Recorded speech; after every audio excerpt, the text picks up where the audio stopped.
Dalam waktu dekat ini kakak ipar saya akan melakukan ibadah umroh. Pada saat melakukan ibadah umroh itu berbarengan dengan waktu datangnya haid. Bagaimana ibadah umroh? Itu pasti akan ada manasik terlebih dahulu oleh ustadz pembimbing ya. Tapi saya sering saya sering memperoleh pertanyaan yang sama ketika di sana. Dan oleh ustadz pembimbingnya diberi petunjuk yang salah. Jadi kalau umpamanya haid, biasanya kita ke Madinah dulu. Jadi nanti ngambil mikot di Bir Ali. Mikotnya orang Madinah. Mikot terjauh di antara seluruh mikot yang ada. 3 hari setengah di Madinah, hari keempatnya berangkat ke Mekah untuk umroh. Pas akhwat ya, haid. Di hari pertama itu hari pertama haid ketika akan umroh. Sampai di Mekah dalam keadaan haid, di Mekah 3,5 hari. Jadi setelah 3,5 hari pulang. Sedangkan masa haidnya berapa lama? 6 atau 7 hari. Jadi selama di Mekah haid terus ya. Kalau umpamanya begini, kalau umpamanya akhwat begitu datang ke Madinah di hari pertama itu langsung haid, pas ke Mekah mau umroh, tetaplah dia ihram di Bir Ali. Ihram tetap, tapi tidak sholat. Kalau yang lain-lain sholat di Bir Ali, yang dia tidak. Tetap saja di sana dan tetap ihram, tetap niat memulai umrah di sana dan bertalbiyah. Sampai di Mekah orang-orang umrah. Dia tidak boleh umrah, dia harus nunggu sampai selesai haid. Ya, begitu selesai haid dia mandi besar lalu umrah.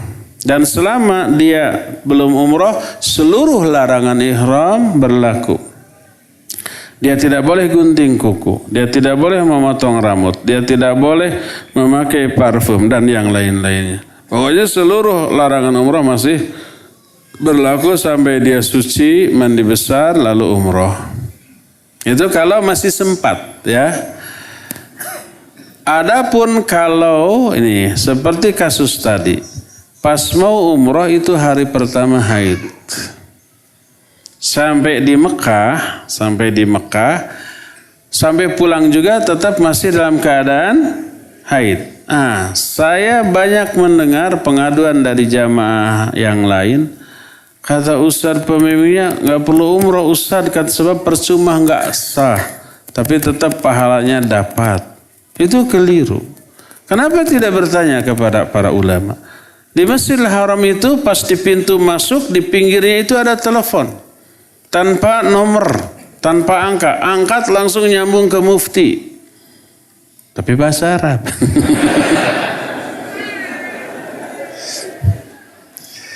Kasus ini pasti dialami oleh setiap pembimbing. Awal-awal saya membimbing mengalami itu liar, bingung. Ya langsung masuk ke sana, ada telepon langsung. Kebetulan kita juga banyak kenal di sana. Ada ustadz-ustadz yang sekolah di sana. Ada juga para masyayikh yang kita ketahui. Kita tanya, kita telepon. Seluruhnya jawabannya sama.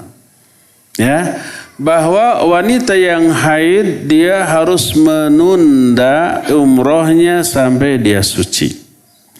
Kalau ternyata sampai hari terakhir kepulangan masih belum suci, maka dia boleh melakukan umroh di hari terakhir keberadaan dia di Mekah.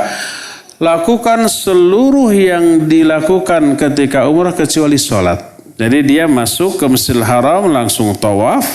Setelah tawaf minum air zam-zam. Kan biasa setelah tawaf itu sholat, jangan sholat karena dia haid, minum air zam-zam, kemudian sa'i, setelah itu tahallul sudah. Umrohnya sempurna, dapat pahala utuh, tidak berkurang sedikit pun. Walaupun dalam keadaan haid. Ya. Termasuk ketika umpamanya haji.